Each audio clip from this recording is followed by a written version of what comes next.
कभी कभी लगता है कि जिंदगी में सब कुछ है, फिर भी कुछ कमी सी महसूस होती है। जैसे हम खुद से दूर होते जा रहे हैं, जैसे हम किसी ऐसे रास्ते पर चल रहे हैं जिसका कोई मतलब ही नहीं है। और सबसे बुरी बात यह होती है कि हमें पता भी नहीं होता कि हम इस कंफ्यूजन से बाहर कैसे निकले। हर सुबह उठते हैं, काम करते हैं, लोगों से मिलते हैं, हंसते हैं, पर अंदर से कुछ टूट सा गया होता है, कुछ खोया खोया लगता है। और जब अकेले टाइम मिलता है तब ये सवाल सबसे ज्यादा चुभने लगता है, मैं जिंदगी में क्या कर रहा हूँ, मैं कौन हूँ और मुझे जाना कहाँ है। हर किसी के लाइफ में आता है एक ऐसा वक्त जब सब कुछ धुंधला सा लगता है, गोल्स अनक्लियर होता है, रिश्ते कंफ्यूजिंग हो जाते हैं, खुद पर कॉन्फिडेंस नहीं बचा होता और हर डिसीजन एक बोझ बन जाता है। हमें लगता है हम सब कुछ ठीक कर देंगे, बस थोड़ा वक्त चाहिए, लेकिन वो वक्त कभी आता ही नहीं, क्योंकि हम हर बार अपने इमोशंस को इग्नोर करते हैं, अपने फियर्स को छुपाते हैं और एक फेक स्माइल के पीछे अपना असली स्ट्रगल छुपा लेते हैं। पर आज इस वीडियो में हम उन्हीं स्ट्रगल्स को समझेंगे, बिना डरे, बिना भागे, क्योंकि जब तक हम रूट प्रॉब्लम को नहीं समझेंगे तब तक उसका सोल्यूशन कैसे करेंगे। सबसे पहला रीजन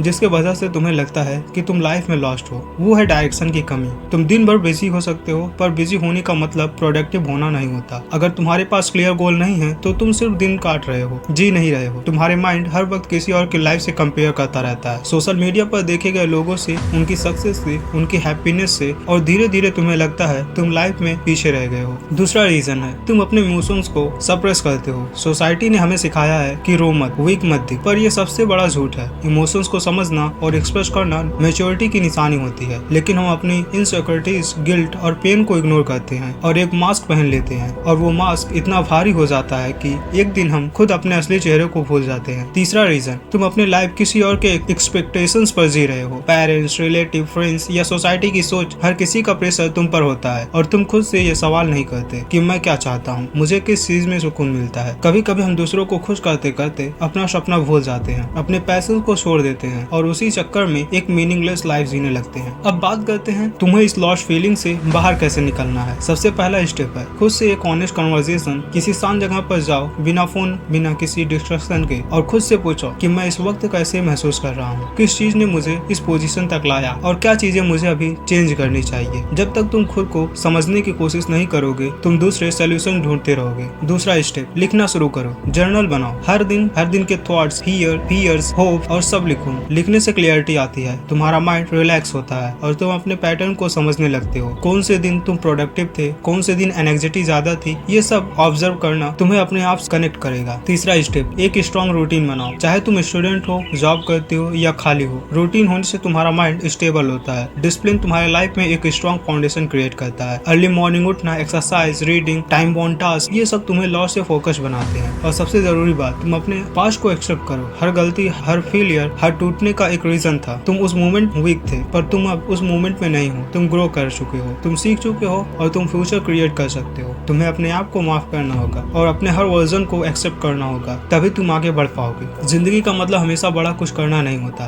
कभी कभी छोटी छोटी चीजें भी तुम्हें वापस तुम्हारी सोल से कनेक्ट कर सकती हैं। एक अच्छी किताब, एक लंबी वॉक, किसी स्ट्रेंजर के साथ की गई डीप कन्वर्सेशन, या सिर्फ शांत होकर अपने दिल की सुनना, ये सब तुम्हारे हीलिंग जर्नी का पार्ट बन सकता है। तुम लॉस्ट हो क्योंकि तुमने दुनिया की आवाजों को इतना सुनना शुरू कर दिया कि तुम अपने इनर वॉइस को इग्नोर कर गए। लेकिन वो वॉइस अब भी है, धीमी है लेकिन है, और अगर तुम शांति से बैठोगे तो तुम्हें वो आवाज फिर से सुनाई देगी। तुम्हारा दर्द, तुम्हारी कंफ्यूजन, तुम्हारी एंग्जाइटी, ये सब टेम्परेरी है, पर तुम्हारा पोटेंशियल परमानेंट है। तुम बस एक डिसीजन दूर हो अपने बेस्ट वर्जन से, एक स्टेप दूर हो क्लियरिटी से, और जब तुम अपने आप को एक्सेप्ट कर लोगे, समझने लगोगे, तो तुम लॉस्ट नहीं फील करोगे, बल्कि तुम्हें पता चलेगा कि तुम्हारा लॉस्ट फील करना भी एक जरूरी पार्ट था तुम्हारे रियल जर्नी का। ये वीडियो सिर्फ एक मोटिवेशन नहीं है, ये एक रिमाइंडर है कि तुम अकेले नहीं हो। हर किसी ने ये फेज फील किया है और हर किसी ने उस फेज से बाहर आकर एक नई कहानी लिखी है। तुम भी लिख सकते हो, तुम भी वापस जी सकते हो। बस एक बार खुद से सच बोलो और हर दिन अपने लिए एक छोटी सी एफर्ट डालो। तो अगर तुम ये सुन रहे हो तो प्लीज रुको मत, अपने फोन बंद करो, थोड़ी देर खामोशी में रहो और सोचो कि मैं यहाँ क्यों हूँ और मैं कहाँ जाना चाहता हूँ, और जो भी जवाब आए उस पर एक्शन लो। बस छोटी सी कंसिस्टेंसी, छोटी सी हिम्मत, और तुम वापस ट्रैक पे आ जाओगे। जिंदगी में कभी कभी कंफ्यूजन होना, लॉस फील करना, ये सब नेचुरल है, लेकिन हमेशा याद रखना तुम्हारा रास्ता तुमसे शुरू होता है और तुम पर ही खत्म होता है। और अगर ये वीडियो अच्छी लगी हो तो लाइक करें और हमारे चैनल को सब्सक्राइब करें। Thank you.